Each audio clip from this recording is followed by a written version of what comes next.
What's up, guys? How we doing today? All right.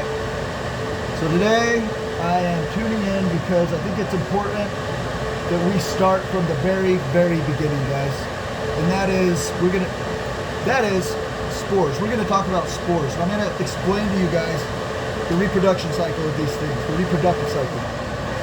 I think that once you understand that and you have some basic terminology and you can remember that, everything else comes easier, because we are doing a cross right now, and I'm about to make another video for the next step in the cross that I showed you guys that I was doing in the last video.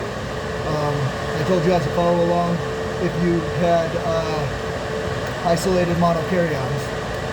Okay, so that is all good and well, but this relates directly to that. Trust when I say that. This is just as important to understand as everything else, because it's the same thing as far as monokaryons go and all of that.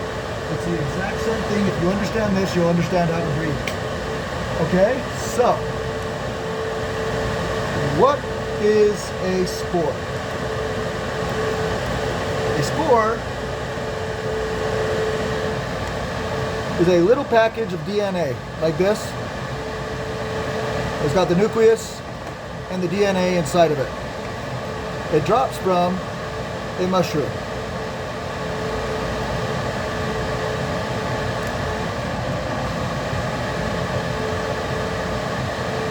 From the gills, right? Now we'll get into this in a bit. So this spore drops, it lands on some cow poop or some horse poop. That's some little flies. Eating that horse shit. Alright. Fun fact, guys, I grew up on a horse ranch on the Ute Indian Reservation till I was 15 years old. In the 90s. Different world, guys. Different world. Completely different world now, I'm telling you. Anyways, horse shit. Spore drops, it lands on horse shit. Okay? Now, it's going to germinate, and it's like an egg, it hatches. Just like any embryo, just like how you started off in an embryo, right? You hatch. And it's growing what's called monokaryotic mycelium. Now these are haploids. Haploids are individual units of DNA, individual cells, okay? That only have one part of the other half of DNA that a cell needs to connect with and clamp or mate or whatever you want to call it to produce viable offspring, okay? So these are haploids. It's a haploid. It's also a monokaryon.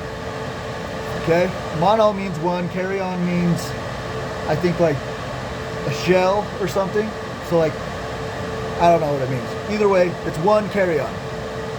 And this monokaryotic culture is growing. And then what makes it monokaryotic is it only has one, like I said, nucleus. That's where the genetic information is stored. It needs to share this with another spore that drops. It's also germinated and growing monokaryotic mycelium until it meets. Oh, and if they're compatible, no longer is it just one nucleus, it turns into a dikaryon. Now, this is where shit gets interesting, because now it's one cell with two sets of genetic information. Okay? And so on and so on. So now it's not one nucleus, it's got two nucleuses in it. These guys came together and they joined and they created a dikaryon. Now what is the dikaryon's job? Okay. Basically I want you to look at it like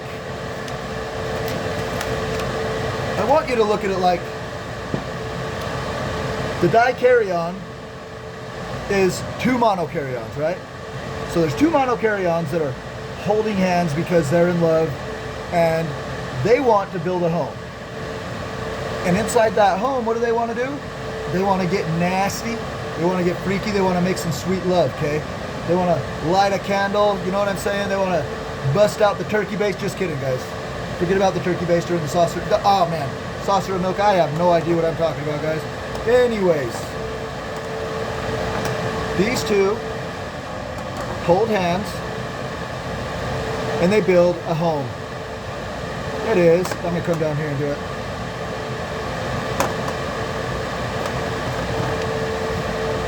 A mushroom. Right? Here's your gills.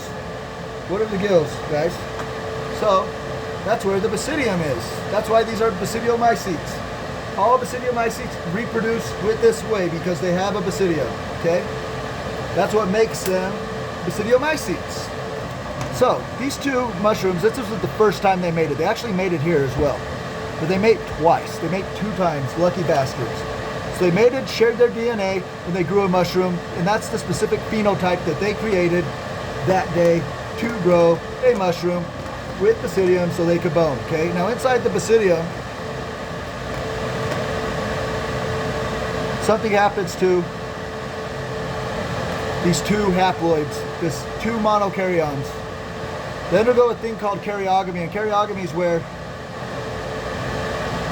these 2 sets of genetic information actually become 1. So now it looks more like that, okay? And then this is called karyogamy. And keep in mind, guys, this happens with humans too. Like the reason why, so the next step is called meiosis. And that's where in the basidium, these long fingers, okay? So what's gonna happen is they're gonna come out. There's 4 spores in each basidium. Now what happens is mom and dad, okay, it's like rolling the dice. Each one of these has a different makeup of, like it might have dominant genes of the father that are 75% and then even more dominant genes of the mother that are 25%, or they could be weaker, or they could be more, it's just a gamble, and each of these spores is going to have a different makeup of mom and dad and express itself and look different, because if it, without meiosis occurring, everything would look the same, and natural selection wouldn't be able to occur. It'd be like just cloning itself, right? That's why you don't look just like your brother. That's why you guys are different, because there needs to be diversity in nature, okay? So, then you have your F1, right? When these things drop and then they repeat the cycle. Why is that an F1? Because that's the first filial generation. They are no longer this parent and this parent. They are mixed of both, okay? But that's why your F1 is super unstable, because there's not a lot of genetic variability inside of those spores. You're gonna see, well, there is a lot of genetic variability. The more it reproduces, it goes back to spore, the more the spore eventually turns into the exact same thing. But at the beginning, you've got random numbers out there, okay? So it's gonna be more unstable, which is why we go back to spore to stabilize. Hope that makes sense. Don't be afraid to ask me questions, because sometimes this stuff is just, it's difficult to explain, or at least I think it is, because a lot of times when I go back and listen to myself, I'm like, damn, I did pretty good, but you never know, man. If I'm not making any sense, guys, hit me up. I'd love to help you. Ask me about the Discord. I've got lots of people over there who are savvy to the process, who are definitely willing to help you guys. Discord's the shit. If you don't have it, get it, because it's better than anything else. It's difficult to figure out at first, but trust me when I say Discord is the best social media app on the planet. It does not get better, okay? Anyways, especially if you're into growing mushrooms. Anyways, so the cycle repeats, and that's what happens. So, all right. Now we have a plate that has one transfer away from a multispore.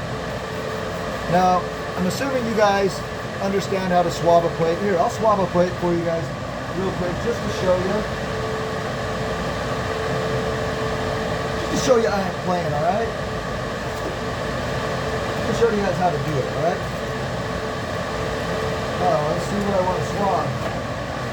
I know that Pheno Dreamers. Pheno Dreamers. Shout out to my boy Pheno, the Dreamer Kid. He gave me some Zapaticora. All right. We're gonna germinate some Zapaticora. If they actually germinate. He's always sending me bunk shit. That guy Pheno. Just kidding. He's the man. Thanks, Pheno. I pulled these out of the fridge a couple days ago, so I was gonna run them. So he keeps telling me to do this tech solo thing, so let's go. Let's try it. I want one with a good amount of spores on there. Okay. So guys, hang on. I need something to do. I gotta do something.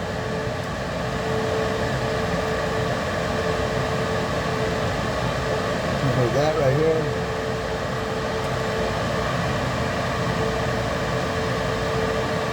Put that right there. Alright, guys. Nice and spory. Personally, I like to, but probably not dropping any spores with this because they get stuck into the cotton of the swab very easily if they're not used right away, but who knows, you might get one or two that come loose and be able to grab a haploid, maybe sell it and make some money. So I swab like this. Let me show you something, a little trick.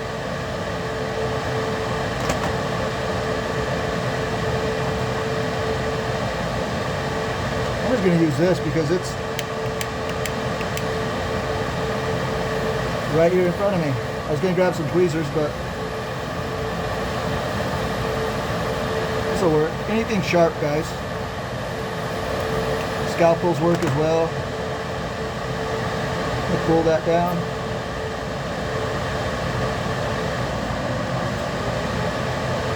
This helps loosen up spores. Obviously, right?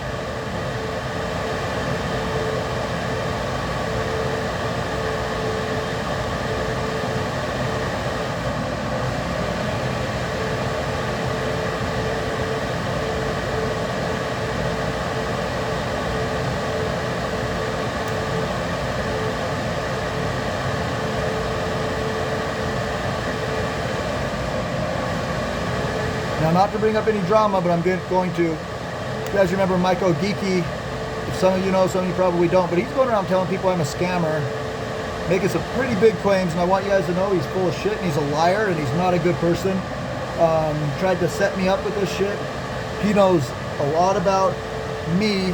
I literally gave him 5 free cultures the week before he pulled this shit on me because he was trying to figure out a way to fuck me over. But anyways, so he claims there's 20 plus people who hit him up and say that I'm a scammer. And I'll let you guys know right now, not one of them has contacted me.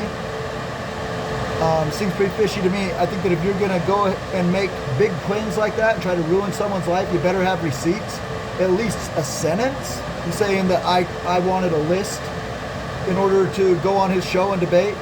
No, I never said I wanted a list. I said I wanted you to prove that anybody hit you up. I said I don't need their username, I don't need anything. So just to clear the air there, I've got all the screenshots to prove everything that I'm right, that I'm not telling a lie at all. Caught him in several lies. I just want to clear that up. I hate the drama, guys, but the dudes, all those guys are weird and jealous of me for some reason. I don't fucking know, probably because my mushrooms are the shit. Anyway, so I like to go under like this, guys. And then what I like to do, because I've been touching that stem, some hydrogen peroxide. Right there on it, right?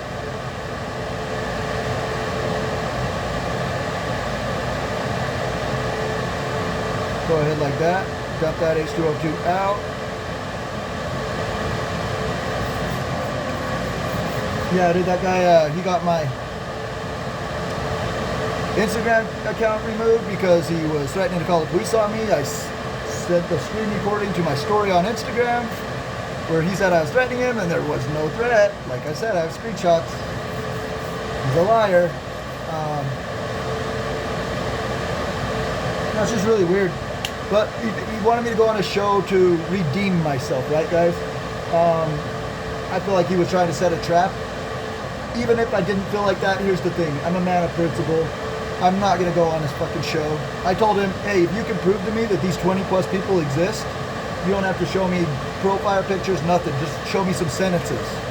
He wouldn't even respond to that. But I told him I'd go on his show then. Because check it out. He's not the judge and the jury. Okay, he doesn't get to decide. Even though he's playing like that, let's just pretend that I'm accepting that he is. Why do you want me to go to court when you don't even have a charge? Because you have to have evidence to charge me. Where's your proof? We're just listening to your word of mouth and your fucking lies. And he's a fucking weasel, guys. He's not a good person. His views are way down. When a community is like this, that's growing as fast as it can, it tells you what direction he's going. And I just want to say I appreciate all of you guys. You guys know I haven't scammed you, that I'm out to do anything. You guys know I'll bend over backwards for you. Always to do whatever it takes to make you guys happy. I love you guys, man. Thank you so much for the support.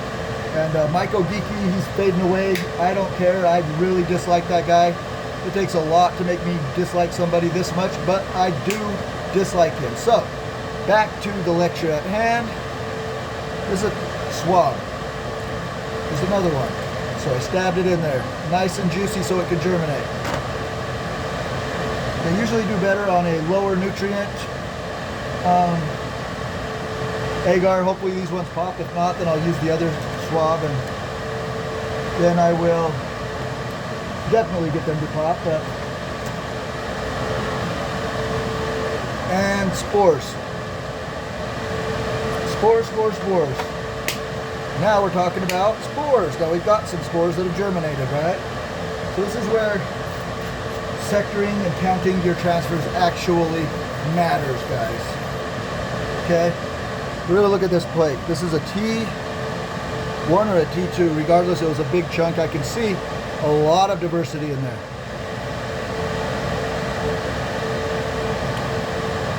So what I'm looking at,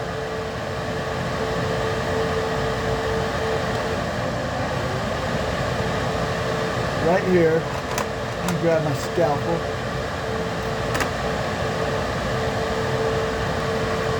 Here it is, my dirty old scalpel. It's like fucking janky ass shit, guys. I need a new blade. Maybe I've got a new blade. What's funny is I actually tried to make this video like 2 weeks ago, and I sliced my finger right open, guys, on video. And I stopped, and I waited to make it. Maybe I'll show that. Go ahead and comment down below, guys, if I think I should show my finger getting sliced open. I basically cut it open, calmly stand up, walk away, and scream. Like a psycho. Sounds fucking crazy. I'm like, damn, this sounds crazy. Anyways, I'm gonna put a new scalpel on. I don't think I have my favorite ones, or the small ones. But I do have these lame ones. The big fatties that don't even fit on that goddamn thing. Anyways, you guys know what I'm talking about, right? One sec, guys. There we go, got the one on. I don't have any of the small ones. But yeah, I sliced my finger wide open, and I'm actually really scared and sketched out by changing this blade now, I've noticed. I was a barber for many years. Could handle a razor blade like nothing. Never, ever cut myself. I remember the first time I was handling that little blade, you know, that you attach to your straight razor. And it made me really nervous, but I eventually just got comfortable with it. And never cut myself until just the other day when I was making you guys a video. It's all good. Where the hell did my hydrogen peroxide? Found it. Alright, hydrogen peroxide on my arms and hands. Let's talk about DNA and making mushrooms that are generally shitty from spore into some bomb-ass mushrooms. Cool. So if anybody knows, guys, it's not me. Trust me. I don't know what the hell I'm talking about. So I'm looking at this. Let's say on the swab that made this mycelium, let's say there's 1,000 spores. Okay, let's say that this is taken right from where this, let's just say this is the swab, and this is where it germinated. Now, 1,000 spores. That's 1,000 monokaryons, right? Theoretically, if they all clamp and they do their thing, that's 500 dicaryons. Now, the whole goal of taking the scalpel to this to make bomb genetics is to isolate a single dikaryon. Now this is just so that you can understand, because I don't personally isolate like this. This is how most people do it. In fact, everybody I know does it like this, unless they've learned from me. I don't think I'm the guy who came up with it, because I know plate pins have been around for a long time, the idea of them. But I would probably transfer 2 times, and if the multi-spore plate ends up pinning before my second transfer, I have no problem just throwing away that second transfer and cloning one of those pins and running with that, because whatever's faster is what I'm going for. So anyways, let's say there's 500 dicaryons here. Why did I wait for it to grow out to this point?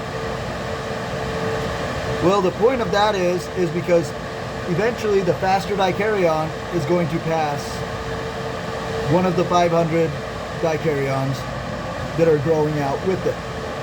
Now they're all growing out together. There's a lot of DNA in here, guys. You can't tell, but there's a lot.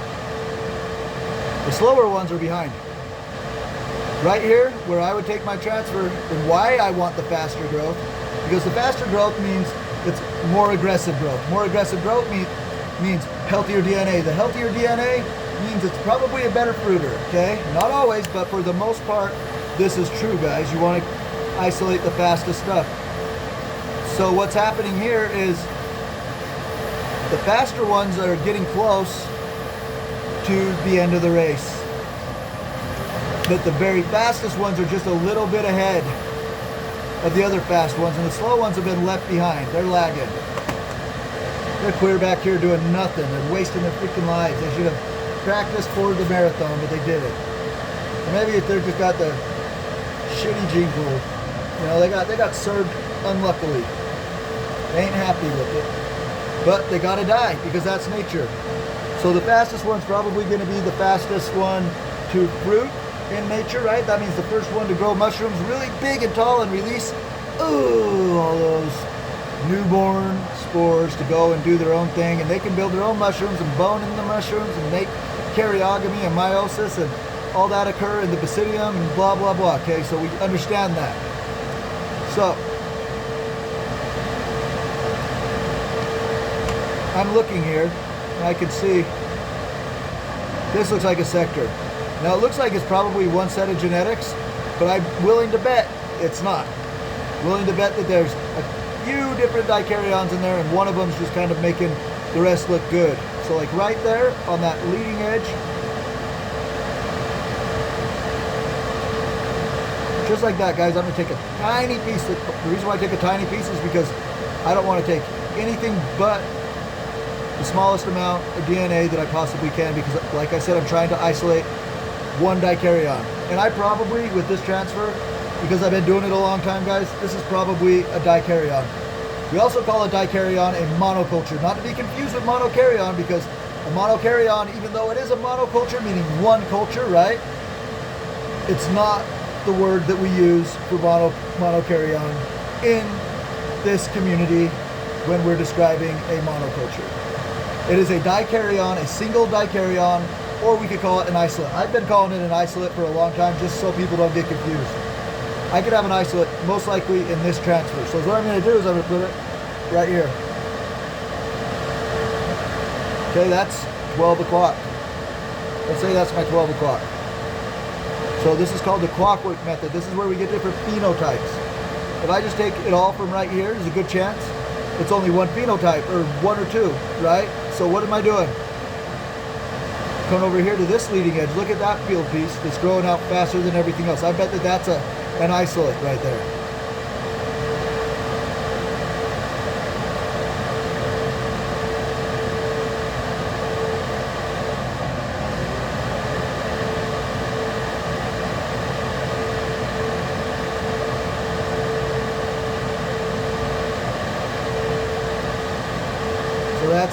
2 o'clock. When I do the clockwork method, guys, I'm getting a lot more diversity. You'll see that I'm going to have several different phenotypes by the time we're done isolating right here. I'm going to go through video by video, step by step with you guys, okay? Every time I make a transfer from this shit, you guys are involved. This is Paja Crown. My homie gave this to me, man. This is a beautiful mushroom. I don't know who did it or what it's about, but it's genius shit, okay? So I'm going to come right over here. Look at this sector. See right here? Try to look for those sectors.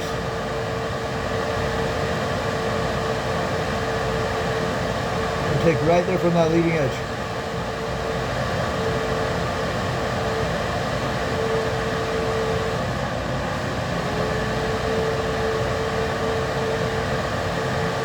Cash to chain like money in the bank, baby.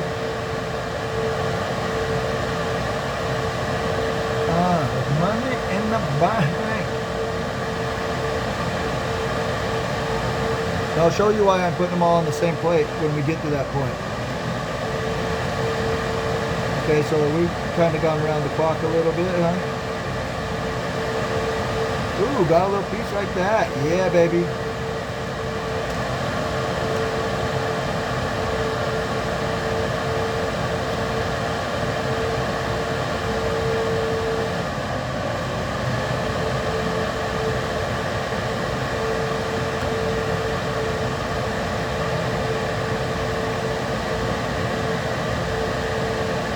Get a little piece right there, huh?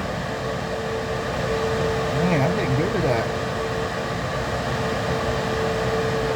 Sometimes those end up being nothing though, so I'm gonna grab me a little chunk.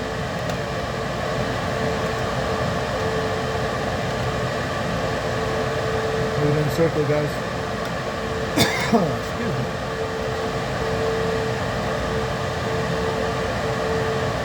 Ooh, I just yawned. Yeah. No bueno, Holmes. Alright. I don't know why I put it right here. I should have put it in the middle, but my homie gave me this and I'm very thankful.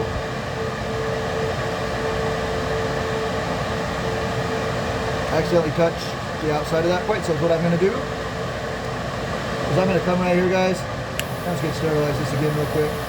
Probably needs it anyways. It's been going for a while, you know what I'm saying?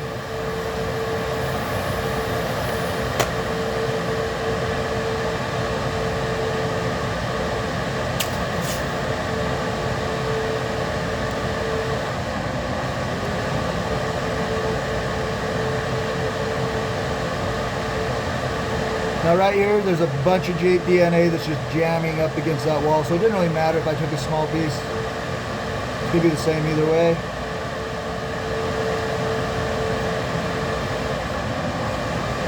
So clockwork method, I kind of took a transfer from all areas, didn't I? Yes, I did. We're going to get a lot of genetic diversity this way. This is how you find cool phenos, guys. People ask me, how do you get such cool phenos? Like, I don't know. Like, honestly, mostly it just does it. But clockwork method, when you're isolating, when you're stabilizing, use it, do it. You're going to get all sorts of variety, all sorts of choices, okay? That's Paja Crown. And just to be safe, homies,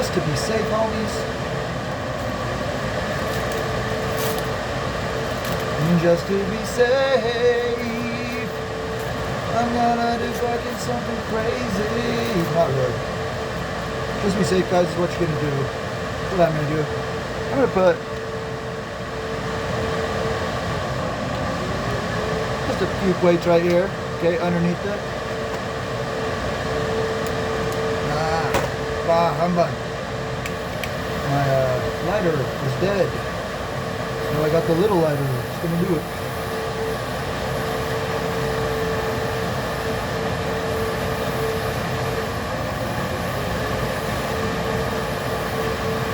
Oh yeah, got it.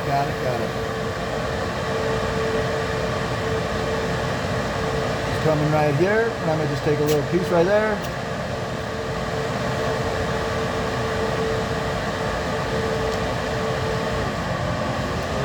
Put it right there in the middle. Actually, I'm gonna do my. Why do I sometimes cut like an idiot? I'm just gonna take transfers.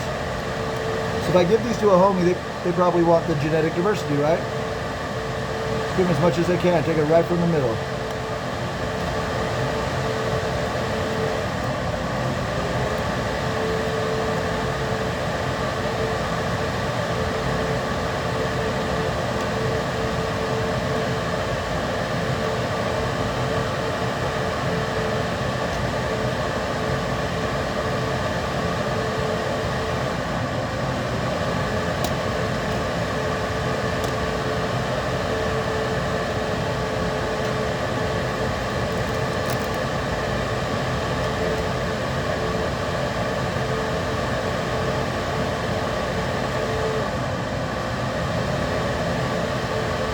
I bet they love my recipe. In fact, I think he's using my recipe, but I'm not sure. A lot of people are using my recipe these days. I'm like, hell yeah.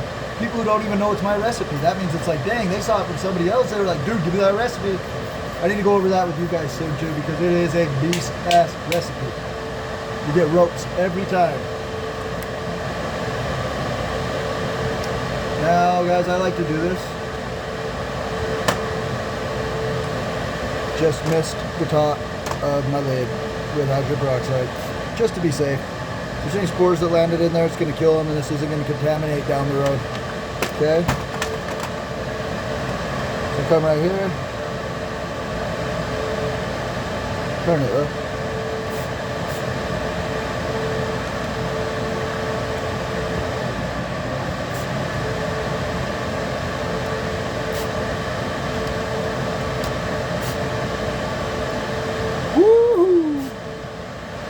Here we go, babies. Alright, guys. So that is the first step in isolating genetics. We took from the outer edge because the fastest growth was going to be there. We all know the fastest growth is the best growth. But, guys, I'm going to tell you right now, this is not how I do it. I do it in a much more efficient way. I would rather have a clone, which is a single dikaryon, than two monokaryons that have been isolated.